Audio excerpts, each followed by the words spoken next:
হরে কৃষ্ণ। বন্ধুগণ, গত পর্বে আমরা জেনেছিলাম স্ত্রী রূপে আমাদের জীবনে কে আসে, আর আজকের পর্বে আমরা জানব স্বামী রূপে আপনারা কাকে পান।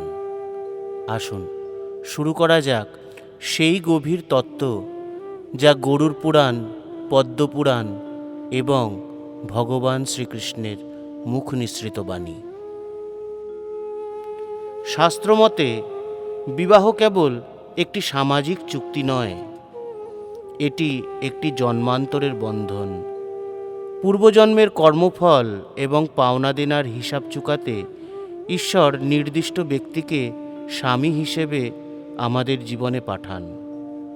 কর্মের ধরন অনুযায়ী স্বামী 4 প্রকারের হতে পারে। ঋণাত্মক বা ঋণ শোধের স্বামী।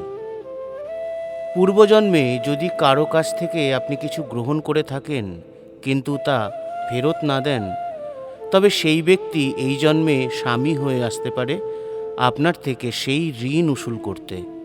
অনেক ক্ষেত্রে দেখা যায় স্ত্রী সারা জীবন হাড় ভাঙা খাটুনি খেটেও স্বামীর মন পান না। এটি মূলত সেই পুরনো ঋণেরই বহিঃপ্রকাশ। শত্রুরূপী স্বামী। পূর্বজন্মে যদি কারোর সাথে আপনার চরম শত্রুতা বা তিক্ততা থেকে থাকে, তবে সেই ব্যক্তি স্বামী হয়ে এসে আপনার জীবন অতিষ্ঠ করে তুলতে পারে। এই সম্পর্কগুলো সাধারণত অশান্তি, কলহ এবং মানসিক কষ্টের মধ্য দিয়ে কাটে। এটি আসলে আপনার ধৈর্য এবং পূর্বের কর্মক্ষয়ের একটি পরীক্ষা। উদাসীন বা নির্লিপ্ত স্বামী। কিছু স্বামী অত্যন্ত শান্ত, কিন্তু সংসারের প্রতি বা স্ত্রীর প্রতি কোনো টান অনুভব করেন না। তারা নিজের জগৎ নিয়েই ব্যস্ত থাকেন। এটি নির্দেশ করে যে পূর্বজন্মে আপনাদের মধ্যে লেনদেন খুব কম ছিল বা একে অপরের প্রতি কোনো গভীর আসক্তি ছিল না। আর আরেক রকম স্বামী সেবক বা সৎ স্বামী।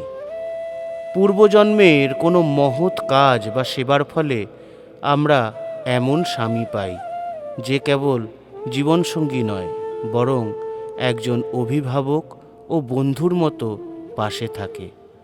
এই ধরনের স্বামী সেবা ও যত্নের মাধ্যমে আপনার জীবনকে সুখময় করে তোলে। এটি আসলে আপনারই করা কোনো সৎ কর্মের ফল। প্রকৃতির সূক্ষ্ম বিচার। স্বামী স্ত্রীর সম্পর্ক মানেই একে অপরের প্রতি উৎসর্গ। তবে মনে রাখবেন, বর্তমান জীবনের ব্যবহার এবং ভক্তি দিয়েই আমরা ভবিষ্যতের কর্মফল গঠন করি।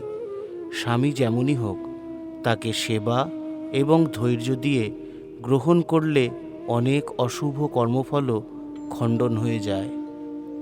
মাথা গোঁজার ঠাঁই বা ধন সম্পদ নয়, দিন শেষে শান্তি কেবল শ্রী গোবিন্দের চরণে।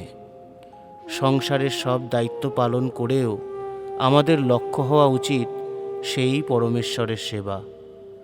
আসুন সুন্দর হৃদয়ে গৃহধর্ম পালন করি এবং নাম সংকীর্তনে মগ্ন থাকি। ভিডিওটি ভালো লাগলে লাইক দিন এবং আপনার বন্ধু ও পরিবারের সাথে শেয়ার করুন, যাতে তারাও এই আধ্যাত্মিক সত্যটি জানতে পারে।